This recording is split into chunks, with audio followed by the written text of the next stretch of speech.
Thomas the Tank Engine and Friends, Wooden Railway Adventures, Episode 24, The Flying Scotsman Returns.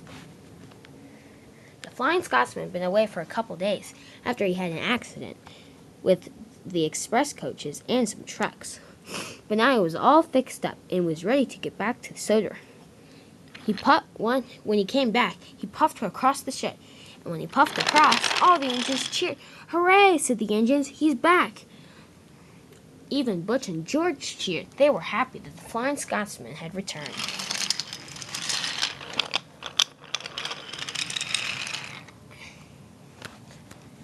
The Flying Scotsman had even puffed into the yard, and when he did, all the engines were pleased. "Hooray!" they said. "The Flying Scotsman has returned." Sir Topham Hatt was also pleased. I'm glad you're back," he said happily. "Thank you," said the Flying Scotsman. "I know the last few days have been difficult for you, so I want you to have a relaxing day today." "Oh, thank you, sir," said the Flying Scotsman. How about you take a nice, soothe tour around Soder? Just kind of stretch your wheels and stuff." "Nah, I don't really feel like it," said the Flying Scotsman. "Okay, well, why don't you?" "When I was at the works, they gave me some new pistons." "Wow," said Gordon, "that's fancy." "Yes," said Thomas, "very fancy." "And so," said the Flying Scotsman, they said to go gentle on them today." "Okay," said Sir Topham Hatt. "Well, if you want to pull some coaches over there, the express coaches are available." "Oh, no thanks," said the Flying Scotsman. "I'd kind of rather pull trucks." "Oh, trucks," said Sir Topham Hatt. "Yes," said the Flying Scotsman. "Do you have any available?" "Oh," said Sir Topham Hatt, "you must be joking. Of course we have some available. Look, there's a goods train right there. You can pull that if you feel like it."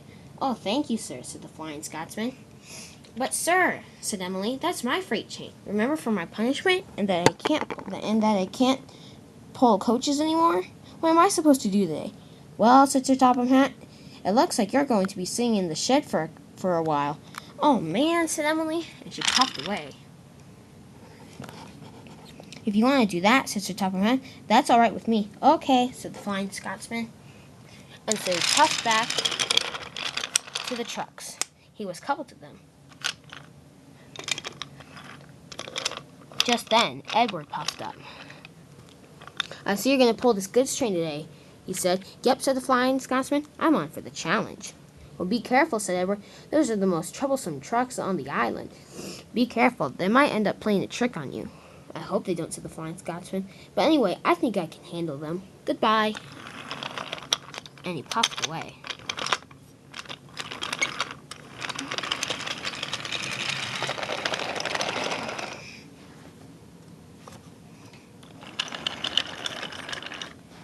He puffed up the bridge, and the trucks were up to their old tricks.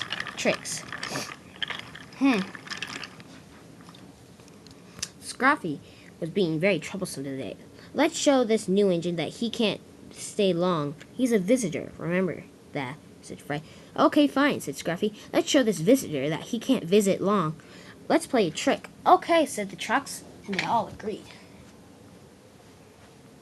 The Flying Scotsman, however, was enjoying the slow ride. "Ah," he said, "nice and slow, just the way I like it."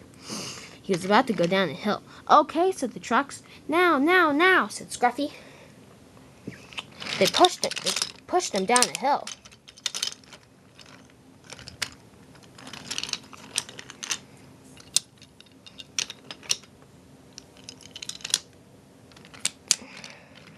They pushed him down a hill, and they ran into a tunnel. The Flying Scotsman came shooting out, but the Flying Scotsman was scared for a second. But then he decided to brake, and he stopped immediately. "Whoa," said the Flying Scotsman. "I didn't know I could do that." And the trucks were dumbfounded. "How did he stop so quick?" they said. "We've never seen an engine stop that quick," said the brakeman. But the Flying Scotsman knew it was his new pistons that they installed. It allowed him to stop quicker. "Wow, these pistons do really work," said the Flying Scotsman. "I'm glad they installed them on me. I'll have to tell all the engines back at the yard about my adventure today."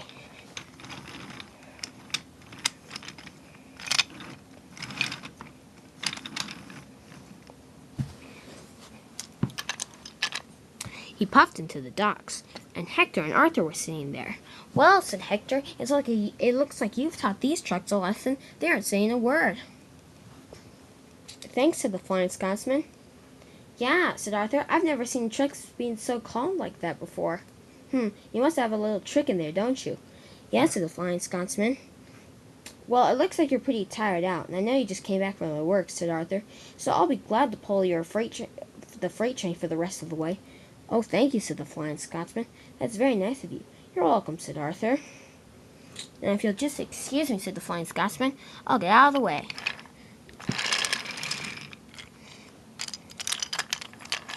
And Arthur coupled up to the freight train. "By the way," asked Hector, "what did you do to these trucks to help them behave so nice?"